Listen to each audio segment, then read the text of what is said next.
So what I'm going to read you now is the translation from German of a manuscript found off the coast of Yucatan in a bottle that had once contained German naval rum.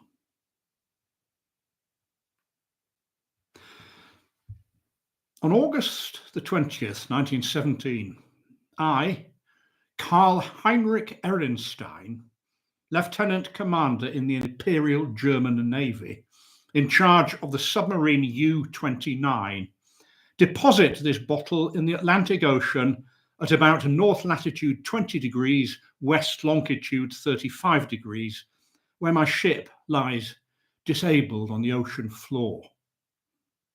I do so to set certain unusual facts before the public, a thing that I shall not, in all probability, survive to accomplish in person. In the afternoon of June the 18th, bound for Kiel, we torpedoed the British freighter Victory, travelling from New York to Liverpool, permitting the crew to leave in boats in order to obtain a good cinema view for the Admiralty records. Now, the ship sank very picturesquely, bow first, the stern rising high out of the water, whilst the hull shot down perpendicularly to the bottom of the sea. Our cameras missed nothing, and I regret that so fine a reel of film should never reach Berlin. After that, we sank the lifeboats with our guns and submerged. When we rose to the surface about sunset, the corpse of a seaman was found on the deck, his hands gripping the railing in a curious fashion. He was young, dark-skinned, and rather handsome, probably an Italian or a Greek, we thought, and undoubtedly one of the crew of the Victory. Evidently, he had sought refuge on the very ship which had destroyed his own, another tragic victim of the senseless war of aggression which the English are waging upon the fatherland. Our men searched him for souvenirs and found in his coat pockets a rather fine piece of what looked like ivory, carved to represent a youth's head, crowned with a foliate crown. My fellow officer, Lieutenant Klenzer, believed this to be of great age and artistic value, and he took it for himself. Now, how it had come into the possession of a common sailor, neither he nor I could imagine. The dead man was being cast overboard when there occurred two incidents which created much disturbance among the crew. The first was this. The dead sailor's eyes had been closed, but in the dragging of his body to the rail, they were jarred open, and several witnesses entertained the queer delusion that they gazed steadily and mockingly at Schmidt and Zimmer, who were then bent over the corpse. And then Boatswain Muller became so excited by this impression that he watched the body in the water, and he swore that as it sank, it drew its limbs into a swimming position and sped away to the south under the waves. Now, Klenzer and I did not like these displays of superstitious ignorance, and we severely reprimanded the men, especially Muller. The next day, great inconvenience was occasioned by the indisposition of some of the crew. Their nerves were evidently suffering from the strain of our long voyage, and several of them complained of bad dreams. They did, in fact, seem quite dazed and stupid. So, after satisfying myself that they were not malingering, I excused them from their duties for a few hours. The sea was rough, and so we descended to a depth where the waves were less troublesome. And here we were comparatively calm, despite a somewhat puzzling southward current, which we could not identify from our oceanographic charts. I must say that the moans, the shrieks even of the sick men were decidedly annoying, but since they did not appear to demoralize the rest of the crew, we did not resort to extreme measures. Now, it was our plan to remain where we were and intercept the English liner Dacia on her way to New York. In the early evening, we rose to the surface and we found the sea less heavy. The smoke of an enemy battleship was visible on the northern horizon, but our distance and ability to submerge made us feel perfectly safe. What worried us more was Boatswain Muller, whose delusions grew wilder as the night came on. He was in a detestably childish state. He babbled of dead bodies drifting past the undersea portholes, bodies which he said glared at him balefully, and which he recognised, in spite of their bloating, as casualties of some of our recent victorious exploits. And he insisted that the young man, the dark-skinned fellow that we recently tossed overboard, was their leader. Now, this was gruesome and abnormal, so we bound Muller in irons and had him whipped. Men were unhappy at this punishment, but discipline was necessary. And we also denied the request of a delegation headed by Seaman Zimmer that the carved ivory head be cast into the sea. On June the 20th, seamen Bohm and Schmidt, who had been both ill the day before, became violently insane.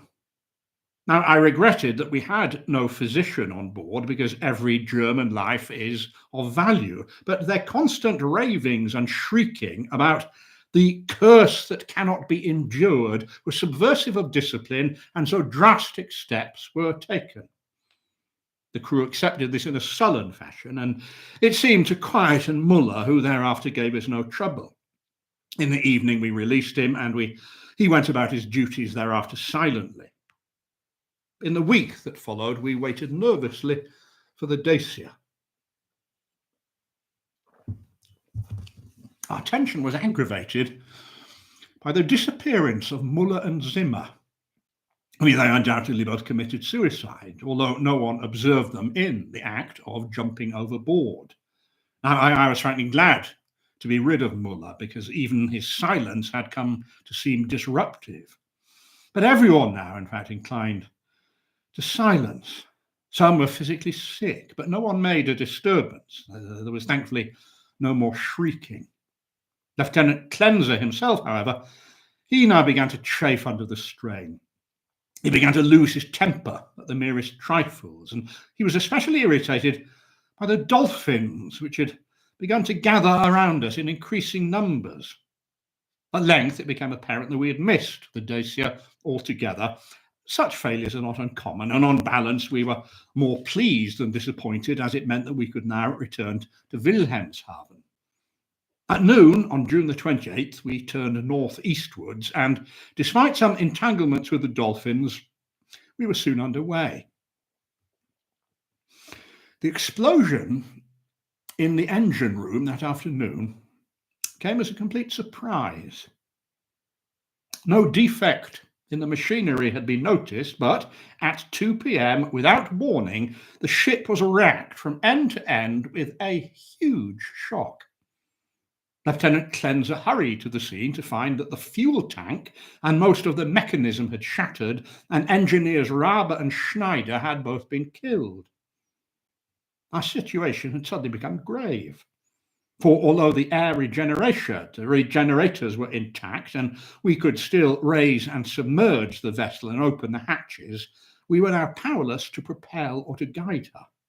To take the lifeboats out, of course, would have been to deliver ourselves into the hands of our enemies. And ever since our sinking of the Victory, our wireless had quite failed to put us in touch with any other U-boat or representative of the Imperial Navy.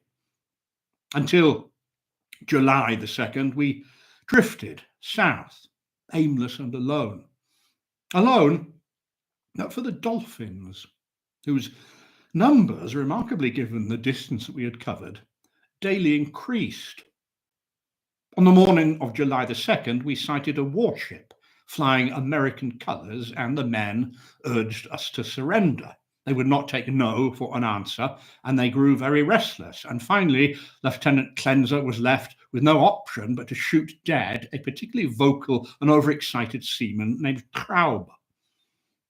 This quieted the crew for the time, and we submerged unseen. The next afternoon, a dense flock of seabirds appeared from the south, and the ocean began to heave ominously. Closing our hatches, we watched the storm intensify until we realized that we must either submerge or be swamped. Now, we were keen to avoid all unnecessary use of our slender mechanical resources, but in this case, there was simply no choice. We did not descend far, however, and after several hours, when the sea was calmer, we decided to return to the surface. Here, however, a new difficulty was discovered. For in spite of all that the mechanics could do, the ship quite failed to rise. As the men grew more and more frightened at this undersea imprisonment, some of them began to mutter again about Lieutenant Cleanser's ivory image.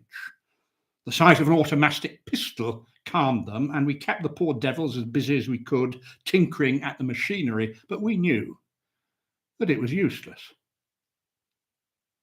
It was while I was asleep at about 5 a.m. on July the 4th that the mutiny broke out. The 6 remaining seamen, realizing that we had no realistic hope of survival and furious about our refusal to surrender to the Yankee battleship, now burst into a frenzy of cursing and destruction. They roared like bears, smashed instruments and furniture indiscriminately, screaming nonsense about the curse of the ivory head and the dark dead youth who looked and laughed at them through the windows and then swam away. Lieutenant Cleanser was paralyzed with fear, and so I took it upon myself to shoot them, all 6 of them. It was the only thing to be done, and I made certain that they were killed outright. Cleanser and I expelled the bodies through the double hatches, and then we were alone. Now, the stock of provisions and oxygen had hardly suffered at the hands of the mutineers, and it was decided that we would try to remain alive as long as possible, just in case of rescue. Our compasses, depth gauges, and other instruments were ruined, but we still had storage batteries for interior lighting and for the searchlight. And so every so often we cast a hopeful beam around the ship, but all we saw was dolphins. Now, I was curious about those dolphins. Delphinus delphis is a mammal, unable, of course, to subsist without air, and yet I watched one of these swimmers stay beside us for 2 hours, during which time he remained entirely submerged.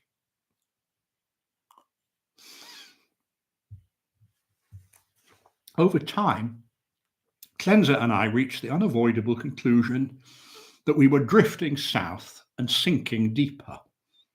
There was no possibility of escape or rescue. Cleanser began to drink heavily, and in his cups he surrendered himself to vain imaginings and speculations.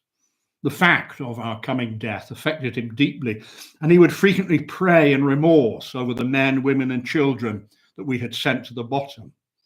After a time, he began addressing long speeches to his ivory statue and weaving fanciful stories of the lost and forgotten things beneath the sea. Sometimes, as a psychological experiment, I would lead him on in these wanderings and listen to his endless reveries and tales of sunken ships and sea monsters. I mean, I was sorry for him, and I did not like to see a fellow countryman suffer. But he was not a good man to die with. On August the 9th, we saw for the first time the ocean floor. A vast, undulating plain, covered with seaweed and strewn with shells. Here and there, slimy, irregularly shaped objects stood out, which Cleanser declared must be sunken ships.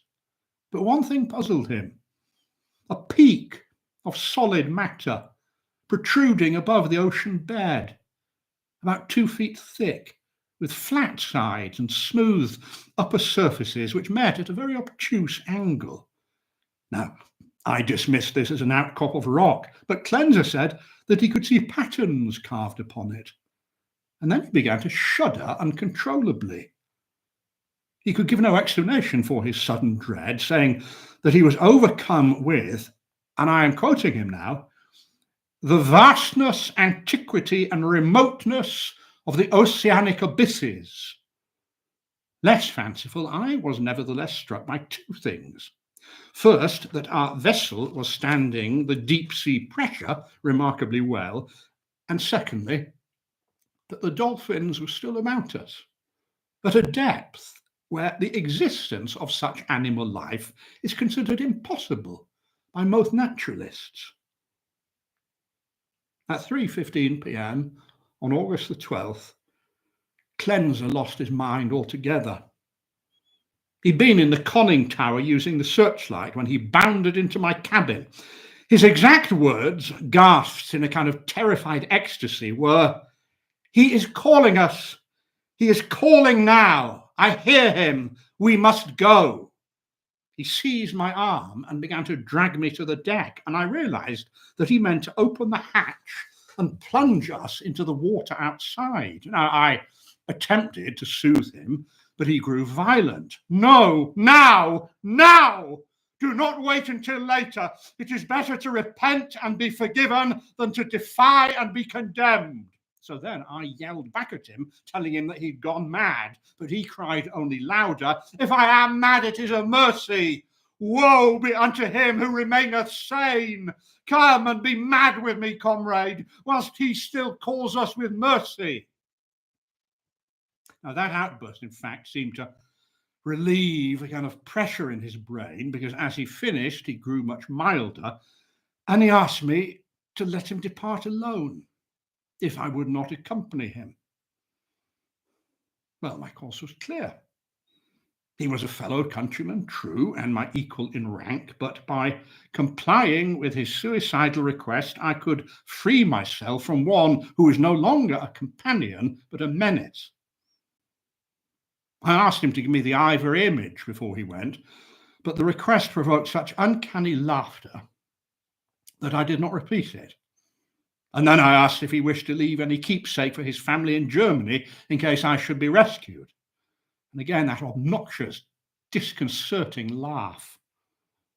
So he climbed the ladder, and I went to the levers and, allowing proper time intervals, operated the machinery which sent him to his death. After I saw that he was no longer in the boat, I threw the searchlight around for a last glimpse of him. I was curious whether the water pressure would crush him, as theoretically it should, or whether the body would be unaffected like those extraordinary dolphins.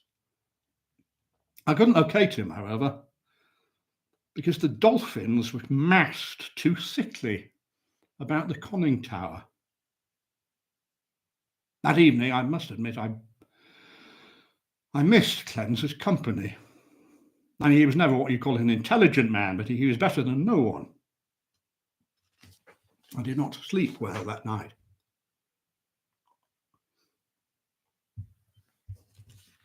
The next day, I climbed the conning tower and turned on the searchlight. Northward, the view was much the same as it had been since we'd sighted the bottom 4 days back. But I sensed now that our drifting was less rapid. As I swung the beam to the south, I noticed that the ocean floor ahead fell away sharply, and upon it in certain places were blocks of stone, curiously rectangular and disposed in what looked like deliberate patterns.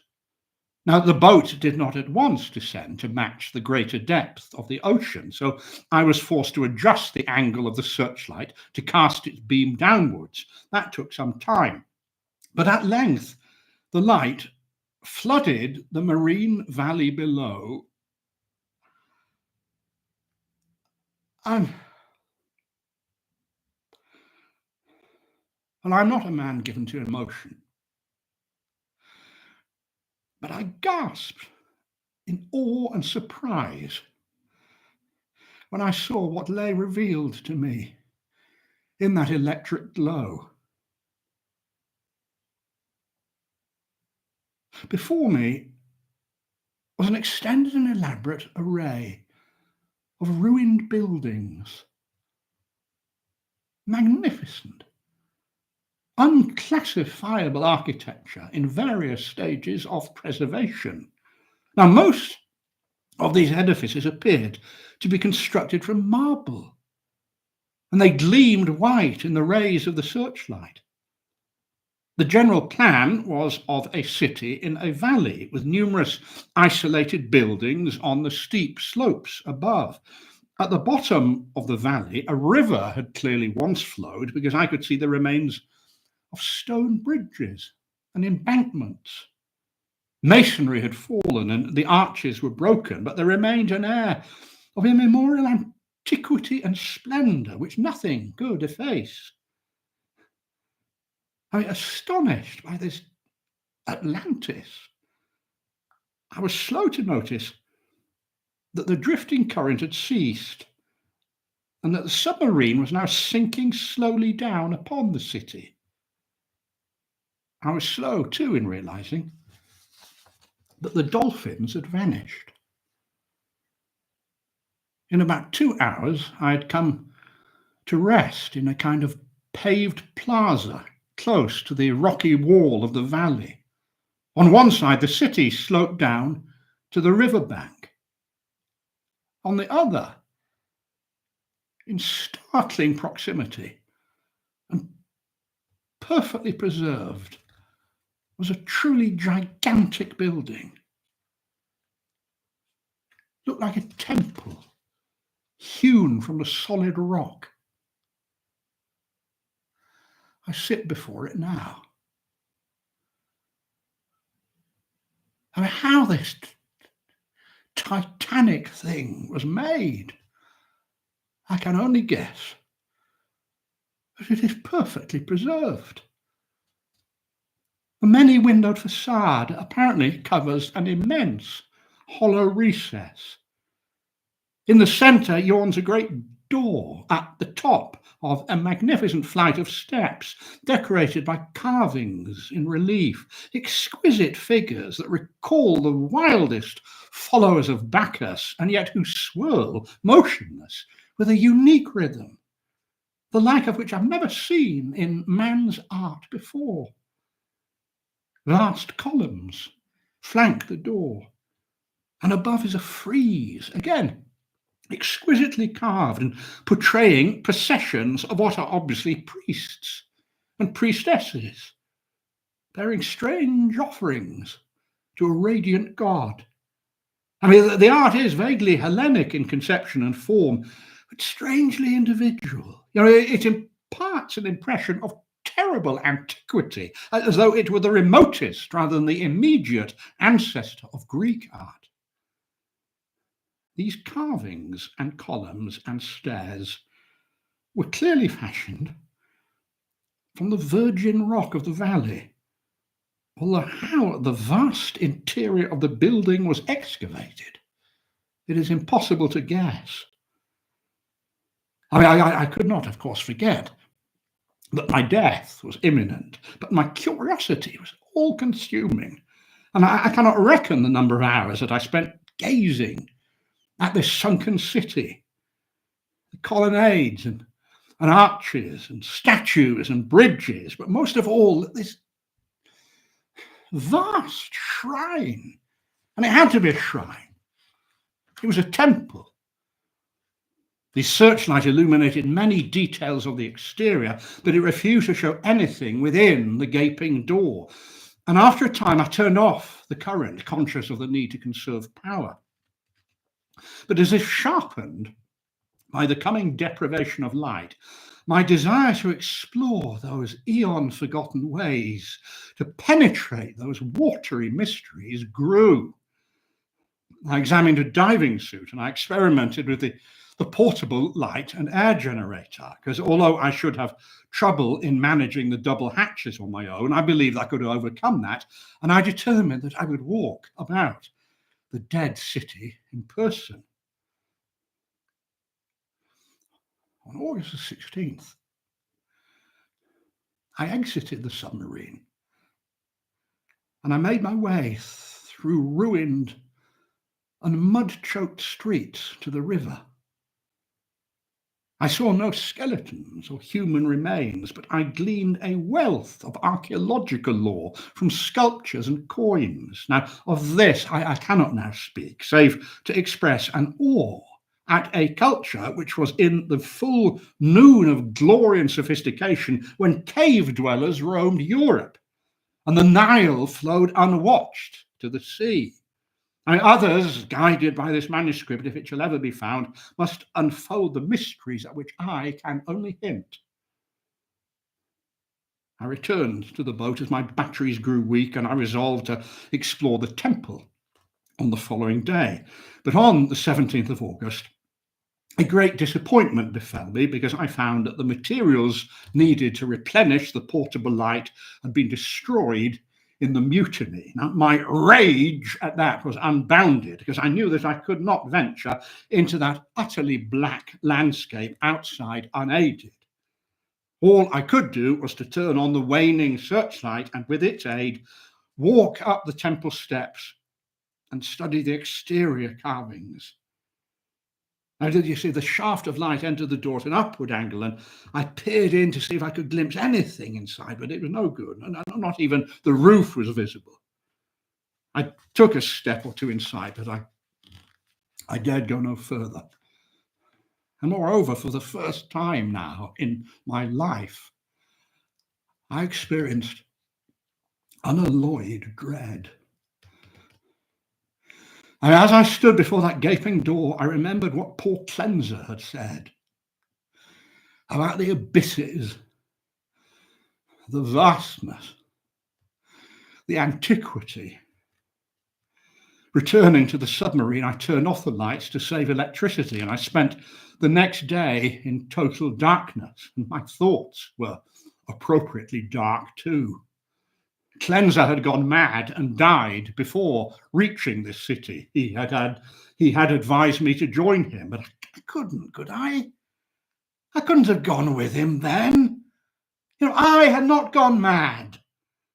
And it was therefore fate preserving my reason only to draw me to an end more horrible than any man has dreamt of. The thought was so oppressive that I turned on the lights regardless. I toyed with the idea of suicide, and I fell asleep with my pistol in my hand. And this morbidity was reflected in my dreams, because I seemed to never be free from the cries of drowning men or their dead faces pressing against the portholes of the boat. And not only dead faces, living faces too, or at least animated faces. And chief among them, the laughing, mocking face of the youth with the ivory image.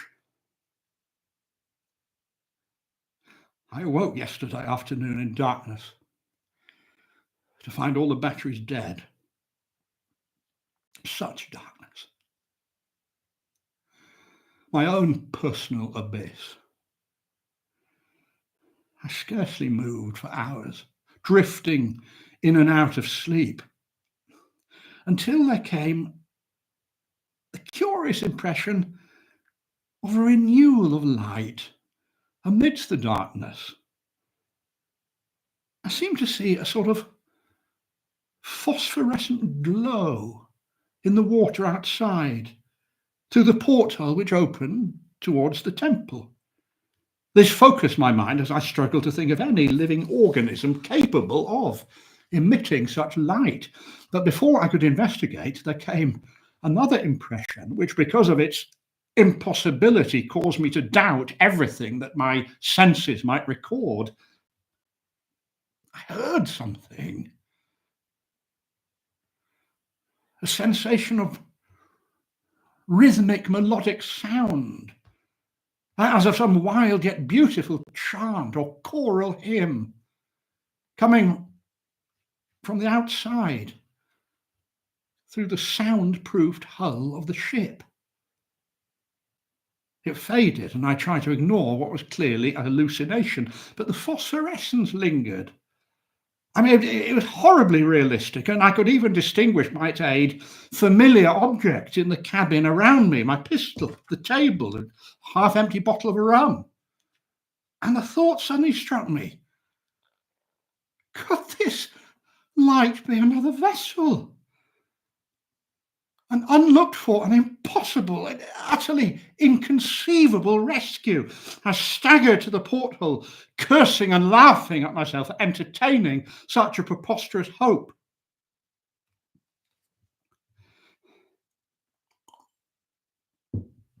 It is well that you accept none of what follows as objective truth.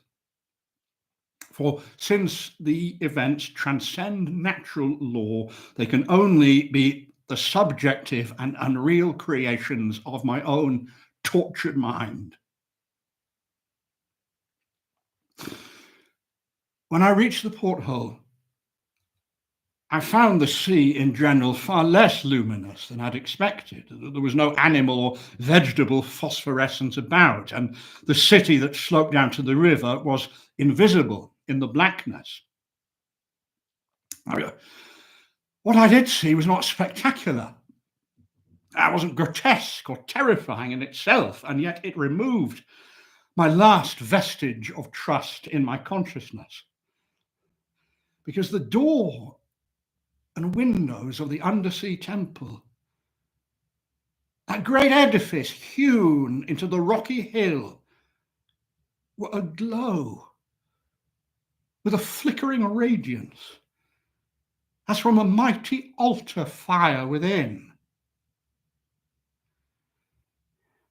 Later incidents are chaotic. As I stared at the lighted door and windows, I became subject to ever more extravagant visions so extravagant that I cannot in fact find words to relate them. I fancied that I could discern objects within the temple, objects stationary and moving, and I seemed to hear again and again, louder than before, that unreal chant. And above all these thoughts rose the memory of that dark, handsome youth from the sea and his weird ivory statue. The rest is simply stated. My impulse to enter the temple has now become a command, which cannot be denied. Now, my free will is all but gone, and volition is henceforward possible only in minor matters. But I am a German, and I shall use to the last what little will I have left. When I first accepted that I must go, I prepared my diving suit and began to write this chronicle by the impossible light of the temple, in the hope that it may someday reach the world above. I will seal the manuscript in this bottle and entrust it to the sea. In fact, I have no fear now, for I know that what I have seen cannot be true. The light in the temple is a delusion, and I expect to drown calmly in these black and forgotten depths. The laughter that I hear as I write this comes only from my own weakening brain. Oh God, how does it know my name? I will face it. I will put on my diving suit and walk up the steps into that shrine, that silent secret of unfathomed waters and uncounted years, that abyss.